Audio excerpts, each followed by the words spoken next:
আসসালামু আলাইকুম দর্শক মন্ডলী, সবাইকে আমন্ত্রণ। আবার একটা পেডিশন নিয়ে আপনাদের মাঝে হাজির হয়ে গেলাম। আজকে হলো রাত 11:30 মুখোমুখি হচ্ছে ইংল্যান্ড এবং সাউথ আফ্রিকা। 3টি টি-টোয়েন্টি ম্যাচের সিরিজের আজকে হলো দ্বিতীয় টি-টোয়েন্টি ম্যাচটি অনুষ্ঠিত হবে। যদিও হলো প্রথম টি-টোয়েন্টিটা বাজেভাবে দুই দলের কেটেছে বৃষ্টিবিঘ্নিত কারণে ডিএল মেথডে পদ্ধতিতে। সেখানে হলো ওই ম্যাচে হলো সাউথ আফ্রিকা জয়লাভ করে। অবশ্য সাউথ আফ্রিকার লাক ফেভার করে চলেছে। দুর্দান্ত পারফর্ম করার সাথে সাথে বৃষ্টিবিঘ্নিত কারণে তাদের লাকটাও ফেভার করছে। অবশ্যই আজকের দ্বিতীয় ম্যাচটা খুব প্রতিদ্বন্দ্বিতামূলক হবে।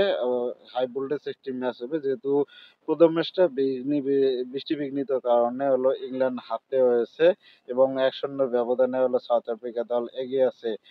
অবশ্যই আজকের ম্যাচ যদি ইংল্যান্ড ঘুরে দাঁড়াতে না পারে, তাহলে তাদের হলো সিরিজ হাতছাড়া হয়ে যাবে এবং সাউথ আফ্রিকা হলো সিরিজ জয়লাভ করবে। আর সাউথ আফ্রিকাও আজকে চাবে তারা হলো আজকের ম্যাচে সহজভাবে জয়লাভ করে তারা হলো সিরিজ জয় নিশ্চিত করুক। আবার দেখে হলো ইংল্যান্ডের জন্য খুবই গুরুত্বপূর্ণ সিরিজ বাঁচানোর ম্যাচ। তারা হলো দুর্দান্ত পারফর্ম করার চেষ্টা করবে। তবে এই মাঠে যদি পিচ রিপোর্ট খেয়াল করি, প্রথমে দুই দলে যারা প্রথমে ব্যাটিং করবে এই মাঠে হলো 170 থেকে 190 রান হওয়ার সম্ভাবনা রয়েছে এবং হলো প্রথম ব্যাটিং বা দ্বিতীয় ব্যাটিং সেটা কোনো ম্যাটার করে না। এখানে যারা হলো বোলিং, ব্যাটিং, ফিল্ডিং সব ডিপার্টমেন্টে যারা ভালো করবে তারা অবশ্যই এগিয়ে থাকবে।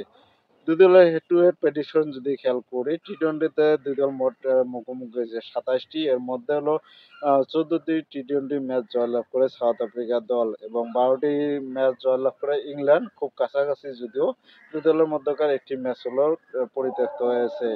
যদিও দুই দলে খুব শক্তিশালী হাড্ডাহাড্ডি ম্যাচ অনুষ্ঠিত হবে। আপনারা এই দুই দলের মধ্যকার খেলায় কাকে এগিয়ে রাখছেন কমেন্ট সেকশনে অবশ্যই কমেন্ট করে জানাতে পারেন। আপনার প্রেডিকশন কি হতে পারে সেটা কমেন্ট সেকশনে জানাতে পারেন। আমার প্রেডিকশন আমি অবশ্যই দিয়ে রাখবো।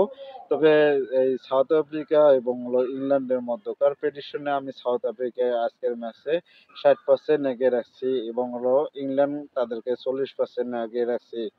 সবশেষে এই এগিয়ে থাকা আর না থাকা কোনো ম্যাটার করে না। যদিও ইংল্যান্ডের হোম ভেন্যু, হোম অ্যাডভান্টেজের কাছে কিছুটা এগিয়ে থাকার কথা।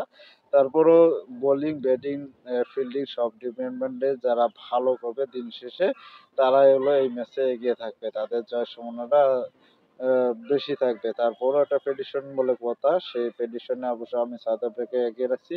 আপনি কাকে এগিয়ে রাখছেন অবশ্যই কমেন্ট করে জানাবেন। আমরা দেখে নেব দুই দলের সম্ভাব্য প্লেইং একাদশ। চলুন আমরা প্রথমে সাউথ আফ্রিকার প্লেইং একাদশটা দেখে নেই। দক্ষিণ আফ্রিকার আজকে সম্ভাব্য প্লেইং একাদশে থাকছেন এডেন ম্যাকরাম অধিনায়ক, ব্রায়ান রেকলেটন উইকেটকিপার, নোয়ান ডে, প্রেটোরিয়াস এবং ডিওয়াল, ব্যাটিস, টিস্টান স্টাফস এবং ডেভিড মিলার, করবিন বশ, সেনুরান মুতসামি, কাগিসো রাবাদা, কোয়েন মাফাফা এবং লুঙ্গি। দর্শক মন্ডলী, এবারে চলুন আমরা হলো এই একাদশ দেখে নেব। হলো ইংল্যান্ডের সম্ভাব্য প্লেইং একাদশ আজকে কেমন হতে পারে। ইংল্যান্ডের আজকের সম্ভাব্য প্লেইং একাদশে Phil Charles, George Butler wicketkeeper, Jacob Bethell, Harry বোকস অধিনায়ক এবং Sam Curran, Tom Banton, Will Jacks, Jamie Overton, Liam Dawson, Jofra Archer, আর আদিল রশিদ। আমার নিয়মিত প্রেডিকশন গুলো ভালো লাগলে আপনারা লাইক, কমেন্ট, শেয়ার করবেন। ধন্যবাদ সবাইকে। ভালো থাকবেন, সুস্থ থাকবেন। আল্লাহ হাফেজ।